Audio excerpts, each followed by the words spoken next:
మునుపటి వీడియోలో మనం స్టాక్ మార్కెట్స్ గురించి అవి ఎలా ఉద్భవించాయి, అలాగే ఇండియన్ స్టాక్ మార్కెట్ అన్నది ఎప్పుడు స్టార్ట్ అయింది, ఎన్ఎస్సి బిఎస్సి అనే స్టాక్ ఎక్స్చేంజెస్ ఎప్పుడు స్టార్ట్ అయ్యాయి అన్నవి మనం చూసాం. అలాగే బ్రోకర్ అంటే ఎవరు అన్నది కూడా మనం తెలుసుకున్నాం. సో మిత్రులు ఎవరైనా సరే మునుపటి వీడియోను చూడకుండా ఉంటే ఒకసారి చూసి ఈ వీడియోకి వచ్చినట్లయితే మీకు ఈ వీడియో చాలా బాగా అర్థమయ్యేదానికి వీలుంది. సో ఈరోజు మనం మరో టాపిక్తో స్టార్ట్ అవుతాం.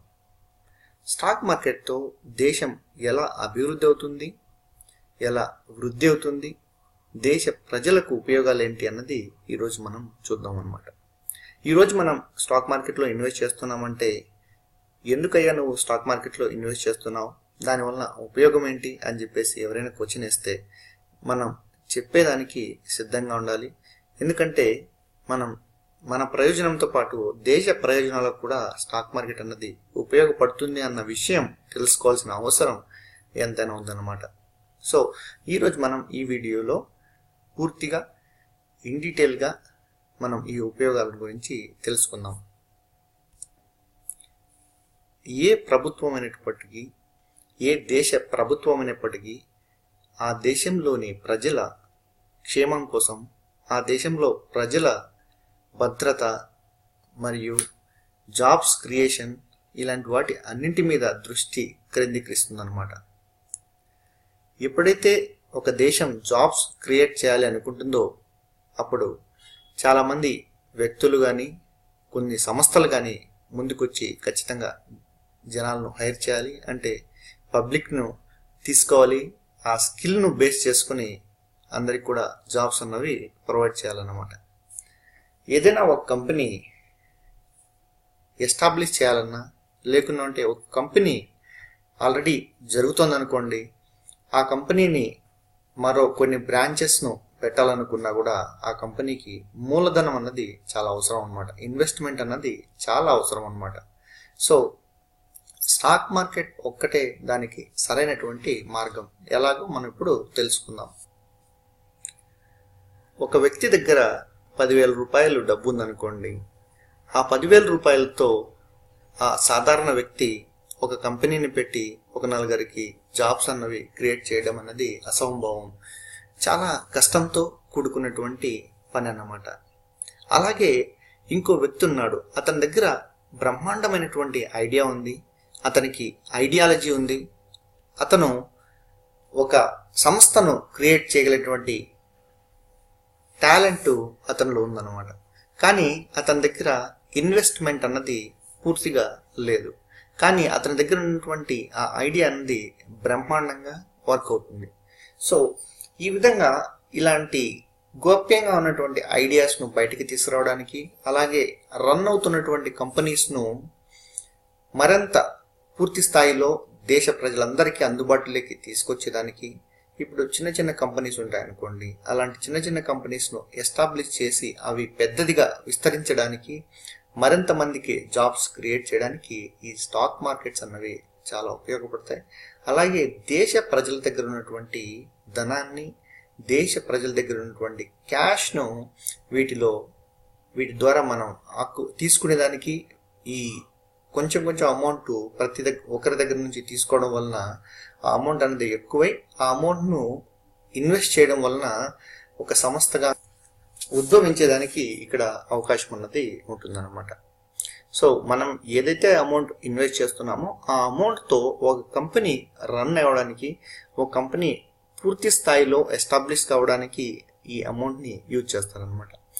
ఏదైనా ఒక కంపెనీని స్టార్ట్ చేయాలంటే స్టార్టింగ్లోనే వాళ్ళు స్టాక్ మార్కెట్లకు వచ్చేసి షేర్స్ అమ్మలేరు. కానీ స్టార్టింగ్లో వాళ్ళ ఐడియాలజీని, వాళ్ళ దగ్గర ఉన్నటువంటి చిన్న చిన్న ప్రాపర్టీస్ని చూపించి వాళ్ళు బ్యాంకు నుంచి కానీ, అలాగే కొందరి వ్యక్తుల నుంచి, ప్రైవేట్ వ్యక్తుల నుంచి వాళ్ళు లోన్లు తీసుకొని వాళ్ళ కంపెనీని స్టార్ట్ చేయడం అనేది జరుగుతుంది అనమాట.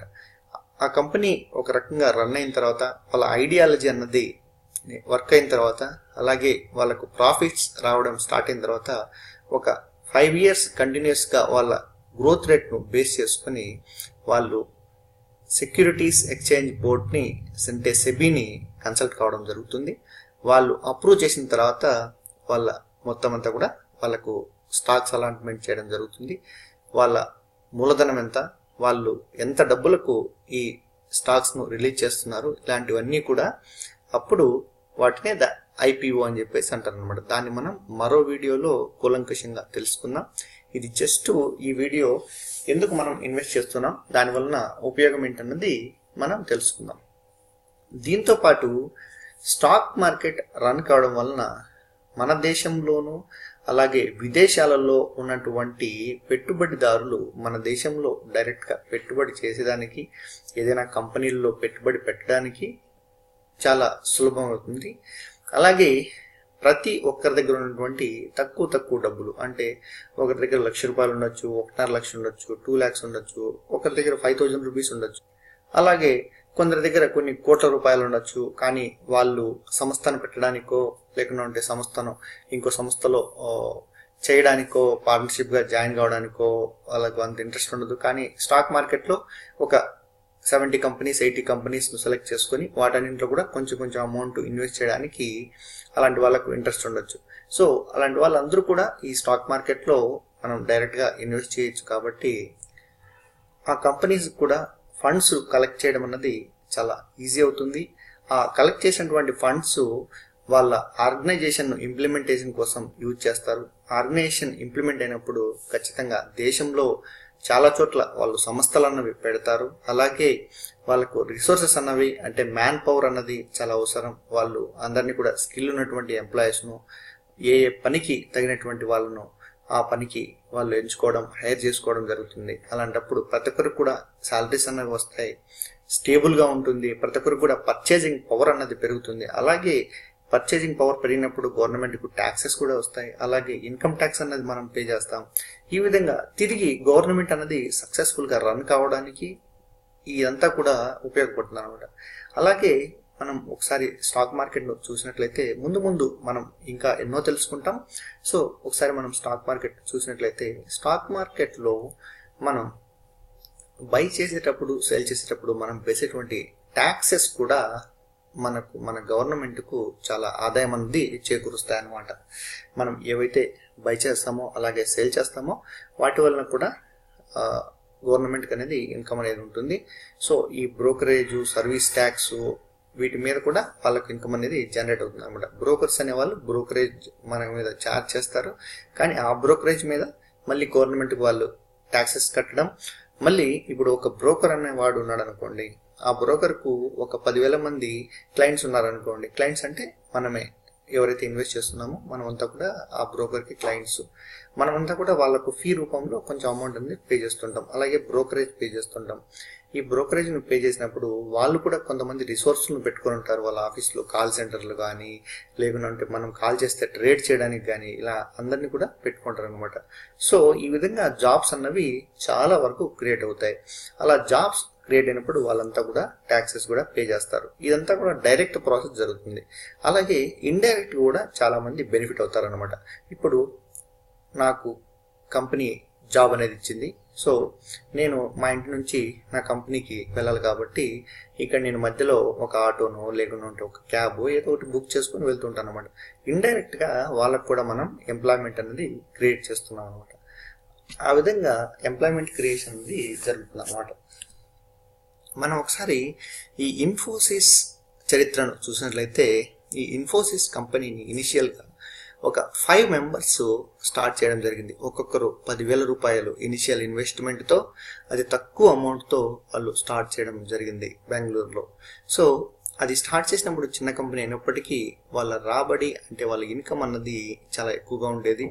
అలాగే వాళ్ళ కంపెనీని విస్తరణ చేసుకోవడానికి వాళ్ళు స్టాక్ మార్కెట్ను అప్రోచ్ కావాల్సి వచ్చిందనమాట. మొదట్లో ఇన్ఫోసిస్ను ఎప్పుడైతే పెట్టాలనుకుంటారో అప్పుడు నారాయణ మూర్తి దగ్గర కనీసం చిల్లి గవ్వగూడ లేక వాళ్ళ భార్య దగ్గర 10,000 రూపాయలు అప్పు తీసుకెళ్లేసి ఈ సంస్థను స్థాపించడం జరిగిందనమాట. ఇప్పుడు కొన్ని లక్షల మందికి ఎంప్లాయ్మెంట్ అన్నది కలుగుతుంది. అలాగే స్టాక్ మార్కెట్లో వీరి స్టాక్ కూడా మంచిగా పరుగులు తీస్తోంది. సో ఈ విధంగా మనం ఏదైతే అమౌంట్ ఇన్వెస్ట్ చేస్తామో అది దేశ ప్రయోజనాలకు ఎంతో కొంత ఉపయోగపడుతుంది. అలాగే మనకు కూడా కంపెనీస్ అన్నవి ప్రాఫిట్స్ వచ్చినప్పుడు మనకు డివిడెండ్స్, అలాగే ఆ రిటర్న్స్ అన్నవి లేకుండా అంటే బోనస్ స్టాక్స్ అని, బోనస్ షేర్లని, ఇంకా మనకు ఎన్నెన్నో బెనిఫిట్స్ అనేటివి కంపెనీస్ కూడా మనకు ప్రొవైడ్ చేస్తాయన్నమాట. కాబట్టి ఈ స్టాక్ మార్కెట్లు అన్నవి దేశ ప్రయోజనాల కోసం ఈ విధంగా ఉపయోగపడతాయి అన్నమాట. చాలామంది అనుకుంటూ ఉంటారు స్టాక్ మార్కెట్లో చాలామంది పబ్లిక్ అనే వాళ్ళు లాస్ అవుతున్నారు, ఎందుకు గవర్నమెంట్ వీటిని బ్యాన్ చేయకూడదని చెప్పేసి కొందరిలో ఒక రకమైనటువంటి ఆలోచన కూడా ఉంటుందన్నమాట. సో ఈ విధంగా స్టాక్ మార్కెట్ అనేది దేశానికి చాలా ఎక్కువగా ఉపయోగపడుతున్నాయి కాబట్టి jobs creation, wealth creation, economic ఈ విధంగా మొత్తం అన్నింటి విధంగా మనకు క్రియేట్ అవుతున్నాయి కాబట్టి స్టాక్ మార్కెట్ను బ్యాన్ చేయడం అంటూ ఉండదు. స్టాక్ మార్కెట్ ఎప్పటికీ ఉంటుంది. ఏ కంట్రీలో అయితే స్టాక్ మార్కెట్స్ బలంగా ఉంటాయో, ఏ కంట్రీలో అయితే స్టాక్ మార్కెట్స్ పాజిటివ్గా మూవ్ అవుతుంటాయో ఆ కంట్రీ పాజిటివ్కి అలాగే గ్రోత్ అయ్యేదానికి ఎక్కువ స్కోప్ అనేది ఉంటుందన్నమాట. ఎక్కువ డెవలప్ అయ్యేదానికి మనకు స్కోప్ అనేది ఉంటుందన్నమాట. సో తెలుసుకున్నారు కదా ఫ్రెండ్స్, స్టాక్ మార్కెట్స్ ఏ విధంగా ఉపయోగపడతాయి దేశానికి అన్నది. ఇలాగే ప్రతి వీడియోలో కొంత నాలెడ్జ్తో మరిన్ని వీడియోలు నేను చేస్తాను. ప్రతి వీడియోను చూస్తూ మీరు మీ నాలెడ్జ్ను ఇంప్రూవ్ చేసుకోండి. మనం టెక్నికల్ అనాలిసిస్ వరకు ఇదే విధంగా మనం మరిన్ని వీడియోస్తో ముందుకెళ్దాం. మరో వీడియోతో మీ ముందుకు వస్తాను. అంతవరకు సెలవు. ధన్యవాదాలు. శుభదినం. Thank you.